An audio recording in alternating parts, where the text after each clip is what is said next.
আপনাকে আমি বিয়ে করতে চাই, আপনার জন্য এটা করব ওটা করব। আমি বলছি লোভে পাপ পাপে মৃত্যু, আর আমি যদি লোভ করতাম অনেক আগেই করতে পারতাম। এখন তো আমি শেষ প্রান্তে চলে গেছি। যখন আমার বয়স ছিল তখনই আমি চাই নাই। অন্য মানুষকে এগুলো বলতে পারবেন, কিন্তু আমাকে এই কথা বললে কখনো পটাইতে পারবেন না। আপনার মতন আপনি থাকেন, মানুষকে ভালো থাকতে দেন, এগুলো আমি বলি সবাইকে। কেমন আছেন ভাইরাল জান্নাত? দর্শক, চলে আসলাম আমি সেই জান্নাতের বাসায়। দেখতে পাচ্ছেন পাশে বসে আছে জান্নাত এবং জান্নাতের মা। ভাইরাল হয়ে কি লাভটা হয়েছে? ভাইরাল হয়ে কত টাকা পেয়েছেন? ভাইরাল হয়ে কি ঘর দুয়ারকে ভাড়া করতে পারছে? ভাইরাল হয়ে কি লাভ হয়েছে জানবো আজকে ওদের মুখ থেকে। অনেক প্রবাসী নাকি লাখ লাখ টাকা দিয়েছে তাদেরকে, আজকে জানবো তার মুখ থেকে। এবং জান্নাতের আম্মা আছে, জান্নাত আছে, এখানে বসে আছে, জানবো তাদের মুখ থেকে ভাইরাল হয়ে তাদের কি উপকার হয়েছে, কেমন আছে তারা বর্তমানে এখন। আসসালামু আলাইকুম। জি ওয়ালাইকুম সালাম, কেমন আছেন? জি আলহামদুলিল্লাহ ভালো আছি, আপনি কেমন আছেন? এই তো আলহামদুলিল্লাহ আছি ভালো। জান্নাত তুমি কেমন আছো? আলহামদুলিল্লাহ ভালো আছে। আপনি কেমন আছেন? আলহামদুলিল্লাহ ভালো আছি। তুমি তো এখন সেলিব্রিটি, তোমার পাশে বসছি, আমার তো কপাল, এটা ভাগ্য। তো ভাইরাল হয়েছে না তুমি অনেকটা? ভাইরাল হয়ে কেমন লাগতেছে তোমার কাছে? ভালো। ভালো লাগতেছে। আচ্ছা জান্নাত, ভাইরাল হওয়ার পরে আপনারা নাকি অনেক টাকা পয়সা পেয়েছেন, অনেক অনেক কিছু দিচ্ছে, আসলে কি পেয়েছেন এটা বলবেন তো আমাকে? আমরা তেমন কিছুই পাই নাই ভাই। মানে কিছুই পাননি?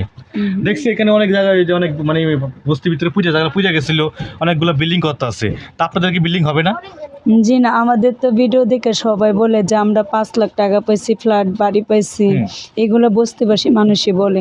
ওই দিক দিয়ে আসলে আমরা কিছুই পাই নাই। মানে কে দিছে 5 লাখ টাকা প্লেট পাশে, কে এগুলো দিছে? বলে যে আমরা সব মিডিয়াতে দেখি, এটাতে ওটাতে অনেকে অনেক কিছু দিচ্ছে। তারপরে আমি বলছি যে আপনি মিডিয়াদের সাথে কথা বলে দেখেন কোন মিডিয়াতে আমার কত লাখ টাকা দিচ্ছে, আপনি ওদের সাথে কথা বলে পরে আমাকে জানান।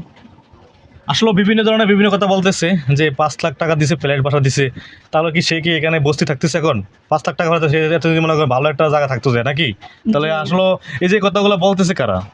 এগুলো আমাদের আশেপাশের মানুষই বলে, যারা আমাদের সাথে বসবাস করে ওনারাই বলে। তো আসলে ওগুলো তো আপনারা কখনো টাকা পয়সা পেয়েছেন কিনা? আপনাদের এই জান্নাত তো বিভিন্ন চ্যানেলে ইন্টারভিউ দিয়েছিল, বিভিন্ন জায়গায় গেছিল, বিভিন্ন প্রবাসী বাড়ির নাম্বার পেয়েছে, টাকা পয়সা পাঠাইছে। আসলে কে কে দিছে তো বলুন তো? এমনি মোটামুটি সাহায্য করছে, কিন্তু তেমন আর্থিক অবস্থা নিয়ে কোনো কিছুই করে নাই। ওর পড়াশোনার দায়িত্ব তো কেউ এখনও নিচ্ছে না।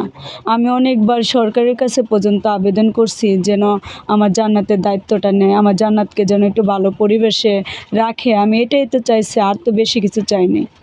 আপনার কষ্ট হচ্ছে না? আপনার একটা মেয়েকে নিয়ে, আপনার হাজবেন্ড আজকে 8-10 বছর আপনার কাছে নেই, তখন ওই যে আপনার মেয়েটাকে তার বাবার আদর দিয়ে আপনি রাখতেছেন, মানে বাবার আদরটা মায়ে দিয়ে রাখতেছেন, আসলে কষ্ট হচ্ছে না ওকে? আসলে এটা কষ্ট তো হবে অবশ্যই, কিন্তু যারা বুঝে তারা আর এই প্রশ্ন করবে না। কষ্ট তো কষ্টই, কষ্টের কথা বললেই কি সব কিছু প্রকাশ হয়ে যাবে না? মানে মেয়েটাকে নিয়ে সাথে বেঁচে থাকার। জি এটাই আমি চাই, যে আমার ছেলে মেয়ে নিয়ে আমি ভালো থাকি। আপনার ছেলে মেয়ে কয়টা? আমার এক ছেলে এক মেয়ে। আর ছেলে কি বড় না ছোট? না, ছেলে বড়, জান্নাত ছোট। মানে আপনার জান্নাত ছোট। জান্নাত, জি। তুমি স্কুলে পড়ালেখা করতেছো না? জি। আচ্ছা, তোমার পড়ালেখার ইচ্ছা, মানে পড়ালেখা করবা, শেষ করে পড়ালেখা শেষ করে তুমি কি হওয়ার ইচ্ছা আছে? ডাক্তার। ডাক্তার হওয়ার ইচ্ছা। দর্শক শুনতে পাচ্ছেন আপনারা, আসলে জান্নাত ভাইরাল হয়েছিল, তবে তার দায়িত্ব কিন্তু কেউ নেয়নি, তার পড়ালেখার দায়িত্ব এবং কিন্তু তার এই যে মানে এখন খরচ, স্কুলের খরচটা কিন্তু কেউ নেয়নি। তাহলে সে ভাইরাল হয়েছে, তার লাভটা হয়েছে কি? দায়িত্ব কেউ নিয়েছে বুঝলি? জি না। কোনো টাকা পয়সা দিয়েছে কেউ? না। জানি না। আচ্ছা, আমরা শুনতে পাচ্ছি আপনাদেরকে প্রবাসীরা অনেকটা ফোন করে অনেক টাকা পয়সা দিয়েছে। আসলে প্রবাসীরা কি দিচ্ছে নাকি কখনো টাকা পয়সা? তেমন কিছু দেয় না, 1-2 হাজার টাকা দিছে, কেউ 500 টাকা, কেউ 1000, কেউ 2000 এরকম দিছে। কেউ তো বলে না যে জান্নাতের দায়িত্বটা আমরা নিব, জান্নাতকে পড়াশোনা করান আপনি, আপু আপনি টেনশন করেন না, আমি জান্নাতে যত টাকা খরচ লাগে বা ওকে একটা ভালো স্কুলে ভর্তি করান। কিন্তু অনেকে আমাকে বলে যে আপু আমি যদি জান্নাতের এখানে ভর্তি করাই আপনার কোনো সমস্যা, কিন্তু আমাদের কাছে থেকে পড়াশোনা করবে। আমি বলি যে অবশ্যই সমস্যা, কারণ বাচ্চা যদি 10টাও হয় তবু মা দিতে চায় না, কোনো সন্তানই দিতে চায় না। মানে আপনার জান্নাতকে সাথে তারা নিয়ে যাবে একবারে? হ্যাঁ, একবারে নিয়ে পড়াশোনার দায়িত্ব নিতে চায়, জান্নাতকে পড়াশোনা করাইয়া ওনারা বিয়ে দিতে চায়। তো আমি আসলে নাম্বারটা স্ক্রিনে দিয়ে দিব, কিংবা স্ক্রিপশনে দিয়ে দিব। এই পরিবারটি যদি একটু সাহায্য করেন, ভালো খাইতে পারবে, ভালো চলতে পারবে। তো জানাত, তুমি জানি কি কথা ভালো সেটা আমাকে আরেকটু বলো তো, জোরে বলো, জোরে বলবা। বলছিলাম কি আমার সব কিছু পুরা যাক, আমার মা তো বেঁচে আছে, এটাই বেশি। মাল সামানা পুরা গেলে মাল সামানা পাওয়া যাবে, কিন্তু মা পুরা গেলে তার মা পাওয়া যাবে না, এটাই বলছিলাম।